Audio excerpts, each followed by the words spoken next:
السلام علیکم ورحمۃ اللہ وبرکاتہ۔ آپ دیکھ رہے ہیں میرا یوٹیوب چینل۔ امید ہے کہ آپ سب خیریت سے ہوں گے اور اللہ ہم سب کو اپنے حفظ و امان میں رکھے، آمین۔ آج ہم بات کریں گے نماز کی برکت کے حوالے سے۔ عبداللہ طاہر جب خراسان کے گورنر تھے اور نشاپور اس کا دارالحکومت تھا، تو ایک لوہار شہر برات سے نشاپور گیا اور چند دنوں تک وہاں کاروبار کیا۔ پھر اپنے اہل و عیال سے ملاقات کے لیے وطن لوٹنے کا ارادہ کیا اور رات کے پچھلے پہر سفر کرنا شروع کر دیا۔ انہی دنوں عبداللہ طاہر نے سپاہیوں کو حکم دے رکھا تھا کہ وہ شہر کے راستوں کو محفوظ بنائیں تاکہ کسی مسافر کو کوئی خطرہ لاحق نہ ہو۔ اتفاق ایسا ہوا کہ سپاہیوں نے اسی رات چند چوروں کو گرفتار کیا اور امیر خراسان عبداللہ طاہر کو اس کی خبر بھی پہنچا دی، لیکن اچانک ان میں سے ایک چور بھاگ گیا۔ اب یہ گھبرائے، اگر امیر کو معلوم ہو گیا کہ ایک چور بھاگ گیا ہے تو وہ ہمیں سزا دے گا۔ اتنے میں انہیں سفر کرتا ہوا یہ لوہار نظر آیا۔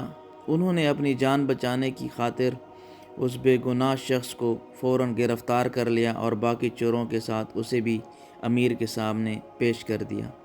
امیر خراسان نے سمجھا کہ یہ سب چوری کرتے ہوئے پکڑے گئے ہیں، اس لیے مزید کسی تفتیش و تحقیق کے بغیر سب کو قید کرنے کا حکم دے دیا۔ نیک سیرت لوہار سمجھ گیا کہ اب میرا مقصد اسی کے کرم سے حاصل ہو سکتا ہے، لہٰذا اس نے وضو کیا اور قید خانہ کے ایک گوشہ میں نماز پڑھنا شروع کر دی۔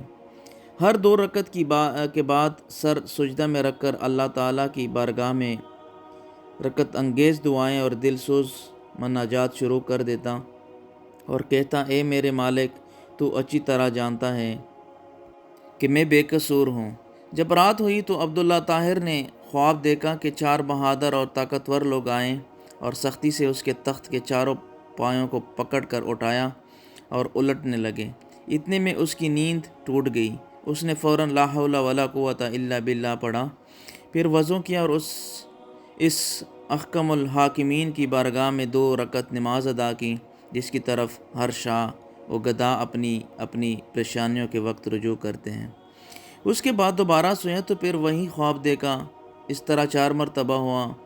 ہر بار وہ یہی دیکھتا تھا کہ چاروں نوجوان اس کے تخت کے پایوں کو پکڑ کر اٹھاتے ہیں اور الٹانا چاہتے ہیں۔ امیر خراسان عبداللہ طاہر اس واقعہ سے گھبرا گئے ہیں اور انہیں یقین ہو گیا کہ ضرور اس میں کسی مظلوم کی آہ کا اثر ہے۔ امیر خراسان نے رات ہی میں جیلر کو بلوایا اور اس سے پوچھا کہ بتاؤ، تمہارے علم میں کوئی مظلوم شخص جیل میں بند تو نہیں کر دیا گیا ہے؟ جیلر نے عرض کیا، علی جاں، میں یہ تو نہیں جانتا کہ مظلوم کون ہے، لیکن اتنی بات ضرور ہے کہ میں ایک شخص کو دیکھ رہا ہوں جو جیل میں نماز پڑھتا ہے اور رفعت انگیز و دل سوز دعائیں کرتا ہے۔ امیر نے حکم دیا اسے فوراً حاضر کیا جائے۔ جب وہ شخص امیر کے سامنے حاضر ہوا تو امیر نے اس کے معاملہ کی تحقیق کی۔ معلوم ہوا کہ وہ بے قصور ہے۔ امیر نے اس شخص سے معذرت کیا اور کہا، آپ میرے ساتھ 3 کام کیجیے۔ نمبر 1، آپ مجھے معاف کر دیں۔ دوسرا، میری طرف سے 1000 درہم قبول فرمائیں۔ تیسرا، جب بھی آپ کو کسی قسم کی پریشانی درپیش ہو تو میرے پاس تشریف لائیں تاکہ میں آپ کی مدد کر سکوں۔ نیک سیرت لوہار نے کہا، آپ نے جو یہ فرمایا ہے کہ میں آپ کو معاف کر دوں تو میں نے آپ کو معاف کر دیا، اور آپ نے جو یہ فرمایا کہ 1000 درہم قبول کر لو تو وہ بھی میں نے قبول کیا، لیکن آپ نے جو یہ کہا کہ جب مجھے کوئی مشکل درپیش ہو تو میں آپ کے پاس آؤں، یہ مجھ سے نہیں ہو سکتا۔ امیر نے پوچھا، یہ کیوں نہیں ہو سکتا؟ تو اس شخص نے جواب دیا کہ وہ خالق و مالک جو مجھ جیسے فقیر کے لیے آپ جیسے بادشاہ کا تخت ایک رات میں 4 مرتبہ اوندہ کر سکتا ہے، تو اس کو چھوڑ دینا اور اپنی ضرورت کسی دوسرے کے پاس لے جانا اصول بندگی کے خلاف ہے۔ میرا وہ کون سا کام ہے جو نماز پڑھنے سے پورا نہیں ہو جاتا کہ میں اسے غیر کے پاس لے جاؤں؟ یعنی جب میرا سارا کام نماز کی برکت سے پورا ہو جاتا ہے تو مجھے کسی اور کے پاس جانے کی کیا ضرورت ہے؟ تو اسی سے آپ اندازہ لگا جائیں کہ نماز کی کتنی بڑی برکت ہے۔ اور جو بھی چیز آپ جب دل سے اللہ پاک سے مانگیں تو وہ آپ جہاں پہ بھی ہوں، آپ کسی کے قید میں ہو، آپ اگر کسی مشکلات میں ہو، آپ اگر جنگل میں ہو، آپ اگر اندھیرے میں ہو، تو اللہ پاک کہیں نہ کہیں سے آپ کے لیے راستہ کھول دے گا اور آپ کے مشکلات کو آسان کر دے گا۔ مسئلہ یہی ہے کہ ہم لوگوں نے دل سے اللہ سے مانگنا چھوڑ دیا ہے۔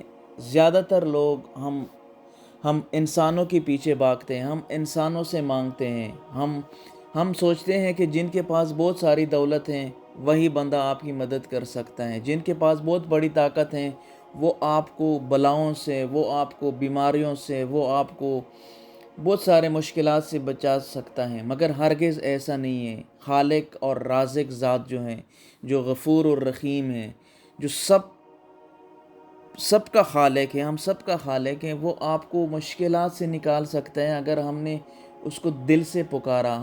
آپ جب بھی کوئی بھی چیز مانگے تو اللہ سے مانگے، تو اللہ پاک ہم سب کو نماز پڑھنے والوں میں سے بنائیں، تاکہ ہم 5 وقت جماعت نماز پڑھیں اور اللہ پاک ہم سے راضی ہوں، اللہ پاک ہمارے مشکلات کو آسان فرمائیں۔